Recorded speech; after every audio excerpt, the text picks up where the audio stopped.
Hi there, this is Dante, and welcome to the Wrestling Time Post Show. It is Wednesday, January 3rd, 2024, and tonight I'll be talking about AEW Dynamite. Alright, so tonight's Dynamite was the fallout from Worlds, and let's talk about Adam Cole, baby, because he gave his explanation as to why he turned on MJF. So he was talking about how a lot of people think he's the bad guy here because he turned on MJF, but he makes note of the fact that MJF has backstabbed everybody, has backmouthed everybody. He calls MJF a narcissist and accusing him of only caring about himself. And in due time, the locker room, as well as Tony Khan, will thank him for taking out MJF. Now, he makes note of the fact that MJF is gone. He's never coming back. If you guys have checked the AEW roster, MJF is not listed on the roster. I think this is all like kayfabe. I honestly do think that MJF has been re-signed to AEW since he came back at All Out in 2022. It's probably just kayfabe to go along with that great bidding war of 2024 that MJF is always talking about. And so he comes out with Matt Taven, Mike Bennett, which he confirms are now the ROH Tag Champions, his real best friend, Roderick Strong, and Wardlow here. So the name of the group is Undisputed. Now, they call themselves the Undisputed Kingdom, the UK, which I thought was hilarious. Obviously, they can't be the Undisputed Era. Now, Cole takes credit for turning MJF babyface and putting him over with a better than you, baby. Because he says that he may saved MJF's title reign, and he also ended it. And one of the reasons, there's a lot of reasons as to why he turned on MJF. He felt that the second MJF felt that he didn't need Adam Cole, he would have turned on him, but he took the chance and turned on him first before MJF had the chance. And says that he himself never needed MJF. MJF needed Adam Cole. He talks about how he sacrificed everything for the friendship. He broke his ankle and he lost something. So I guess this answers my question: is Adam Cole is legitimate injured? I thought he was kayfabe or that the injury wasn't as bad, but nope, he was out there with the leg brace. Hey JJ, he was out there with the leg brace. So yeah, he's legitimately injured here. Now he talks about destroying MJF's to his core, ripping his heart out and bringing him to his knees. Now he makes note that his real best friend, Roderick Strong, is to go after the international title, and Wardlow will go after the title. And when he's healthy, he will forfeit the title to him, which I think is interesting here. I kind of think that the only reason Wardlow was added to this group was because Adam Cole got injured. Had Adam Cole not gotten injured, it probably would have just been the Kingdom, Strong, and himself, which would have made sense. And they threw Wardlow in there because Adam Cole got injured. So very curious to see how this ultimately plays out. I wonder if Wardlow will eventually win the title and then he kind of, Adam Cole turns on him and doesn't give him the title. Now, he actually makes note of the fact that it was a pleasure doing business with Samoa Joe.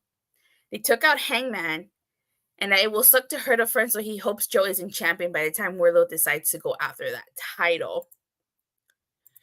And Jay White comes out. You guys have to remember, Jay White was the first victim of the masked man. Like, he got taken out backstage.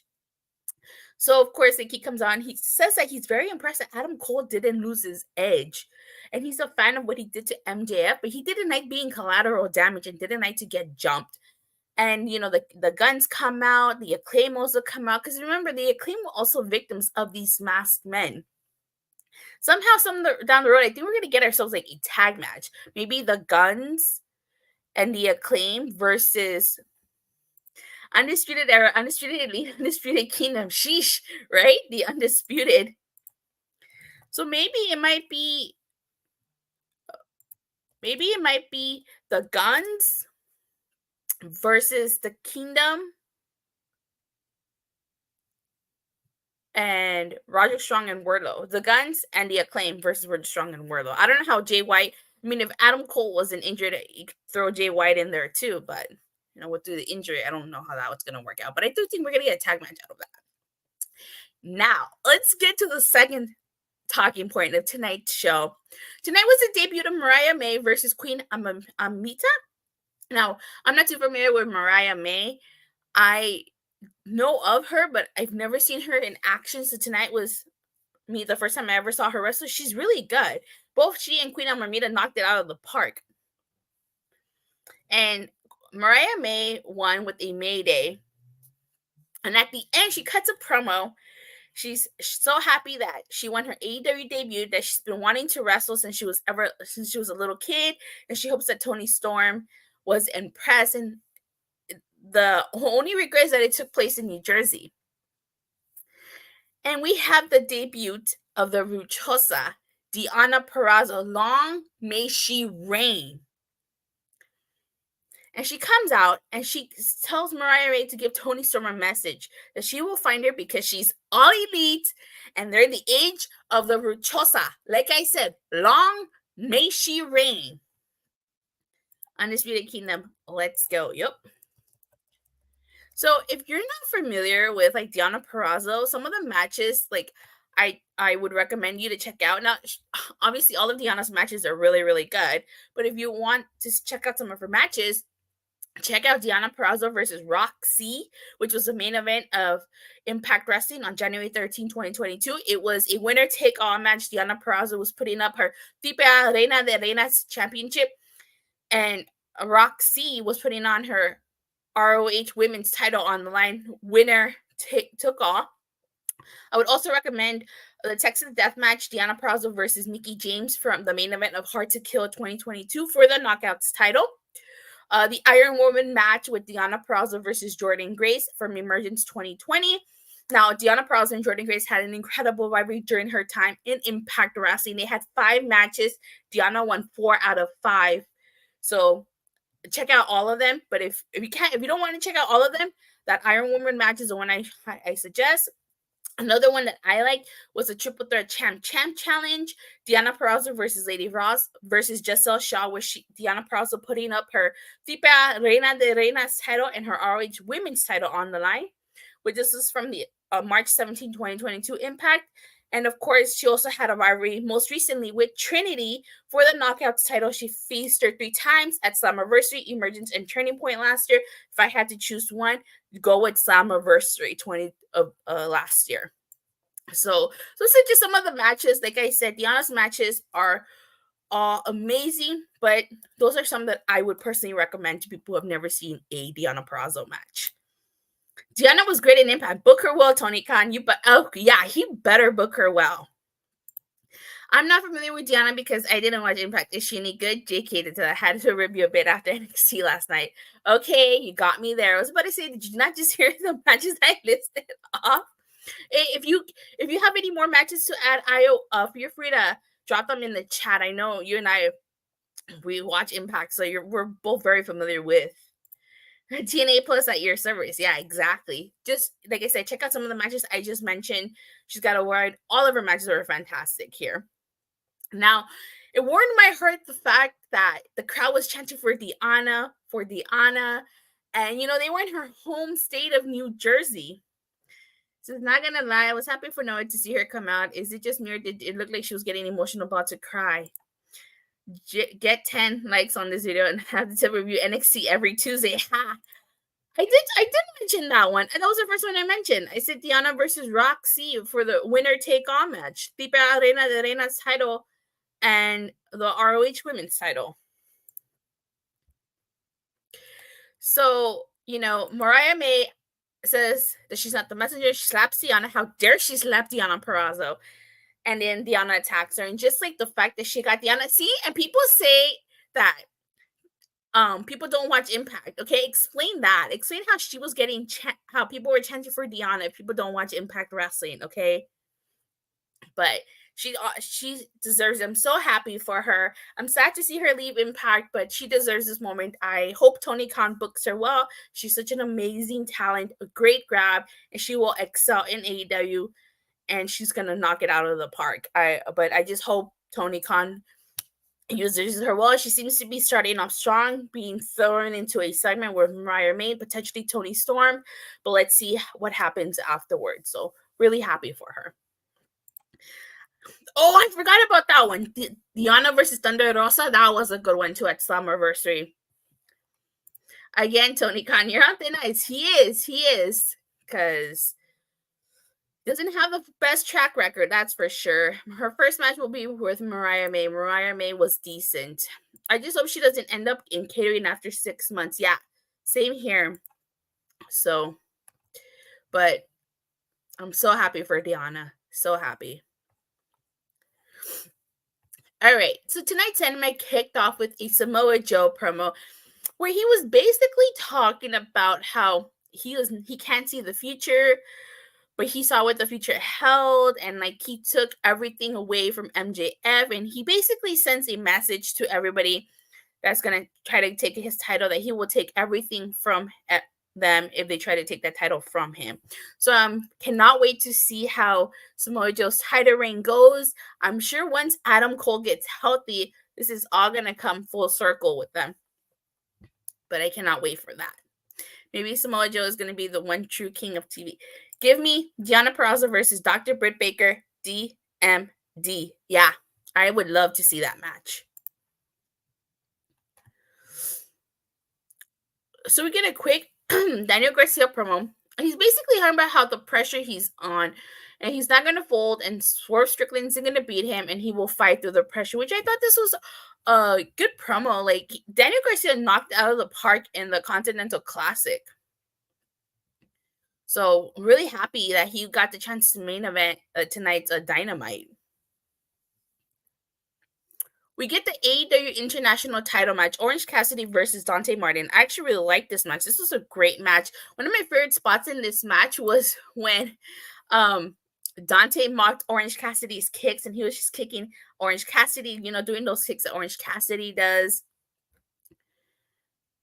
Hey there, I thought this was a good episode. Yeah, definitely a fantastic episode for sure.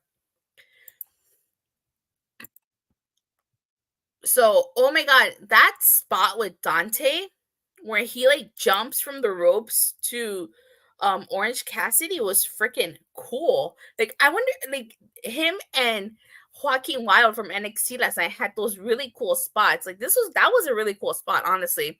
When he walked those ropes and he jumped to land on Orange Cassidy, very awesome spot. So Orange Cassidy does successfully retain here. No surprise there. Gotta catch him on your Pokemon shirt. Oh yeah, I got a Pokemon shirt on. It's just Pikachu and the original starters.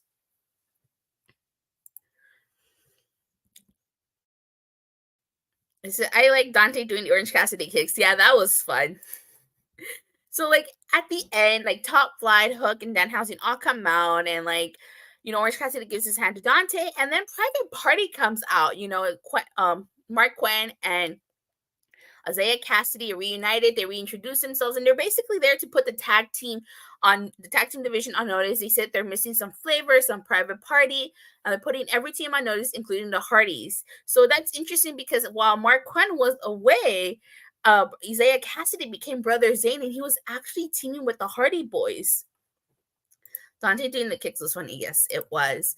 So it's very interesting here, and they say new year, new champ. So they're definitely putting Ricky Starks and a Big Bill on notice too. But I'm really intrigued to see what they go with the Hardys. You're going to see the Private Party versus the Hardys.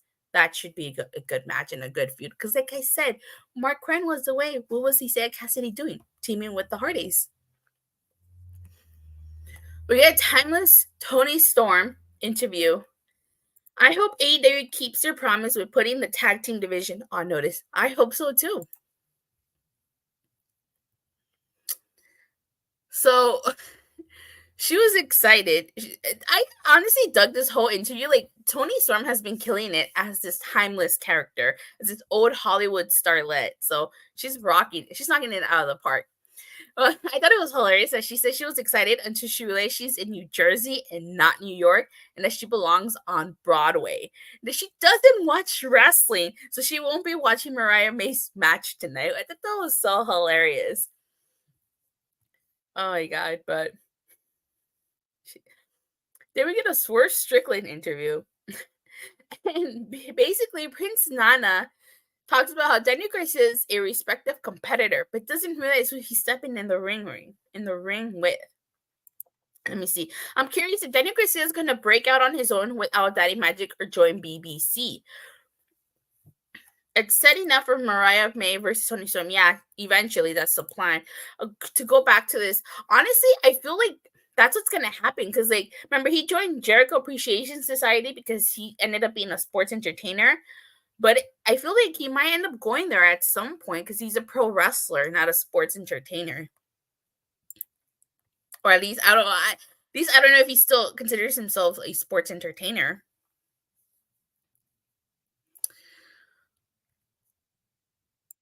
So, Swerve Strickland says that Daniel Garcia had a great performance in the Continental Classic, which is true. Daniel Garcia knocked it out of the park. I mean, he got a victory over Brody King. And he makes note that he's going to accomplish what he couldn't in 2023. And he thought he was going to be talking to MJF, but now he lets Samoa Joe know he's coming for him. So, 2024 should be the year for Strickland. He should win some gold this year. If he doesn't, that's a shame. We get a Christian Cage segment, and basically, like, he thinks Mother Wayne, he thinks his pride and joy, Nick Wayne, and lastly, he starts talking about he wants to thank the man who put the final nail in the coffin of Adam Copeland, and like Luchasaurus is behind him. You can kind of like see, Killswitch, my bad. Killswitch is behind him. You kind of see that Killswitch is like, okay, maybe he's gonna thank him. Christian Cage ends up thanking himself. And I feel like this is definitely going to set up at some point Killswitch to turn on Christian Cage. I still don't know why they did that whole spot at the end. Like, I thought they should have saved that for him to turn, but I guess the face turn is coming later. But it's only a matter of time before Killswitch abandons Christian Cage. Christian Cage says he basically made the TNT title the most prestigious title in AEW. I think we'll get Killswitch versus Christian at Revolution. I think so too. The way things are going, I think that's what's going to happen.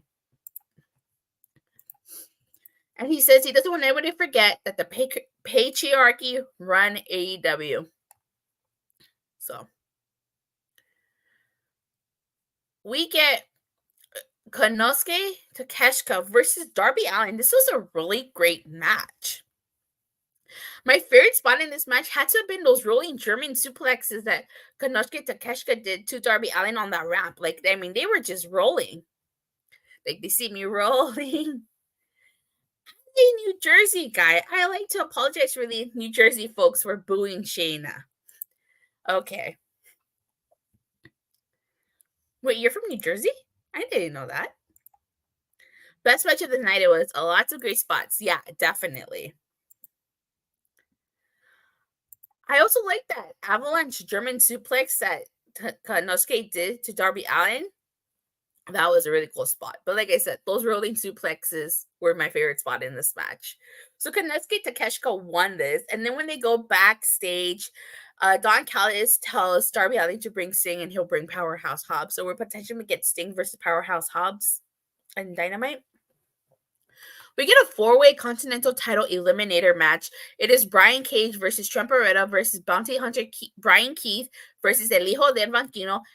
Eddie Kingston was on commentary for this. I like when Takeshita did that suplex to Darby and Darby landed on his feet. Yeah, that was also a cool spot. So,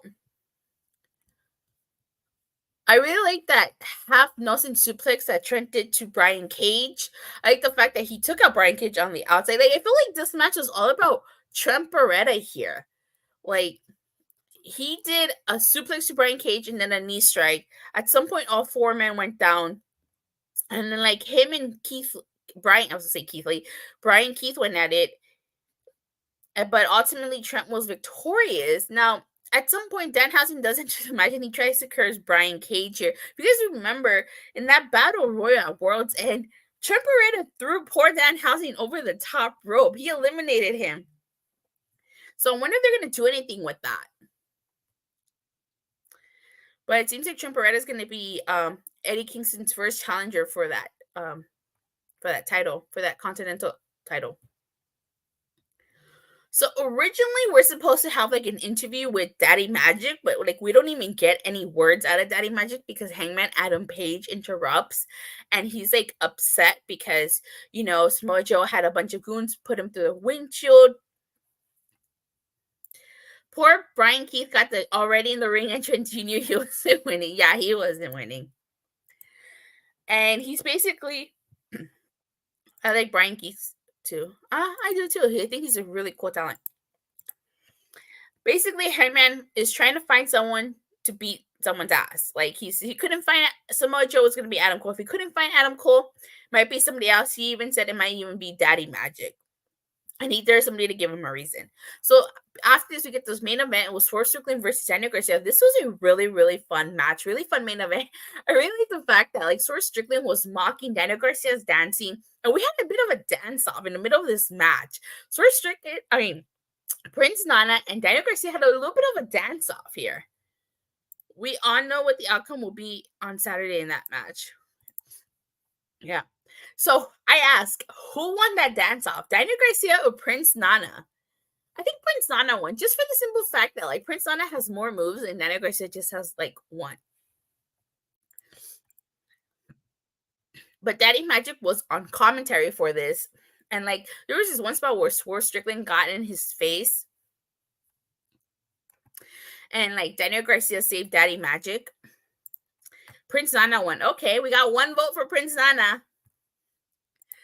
And so they get on the announce table, and it seems like Daniel Garcia is trying to do the sharpshooter to Strickland on the announce table, but he botches, and they end up falling off the announce table. And they spot their legs when they do the superplex to Strickland.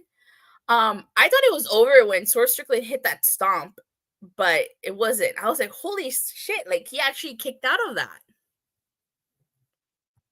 Which kind of led me to believe, like, okay, maybe there's a little bit of a chance Daniel Garcia is going to win.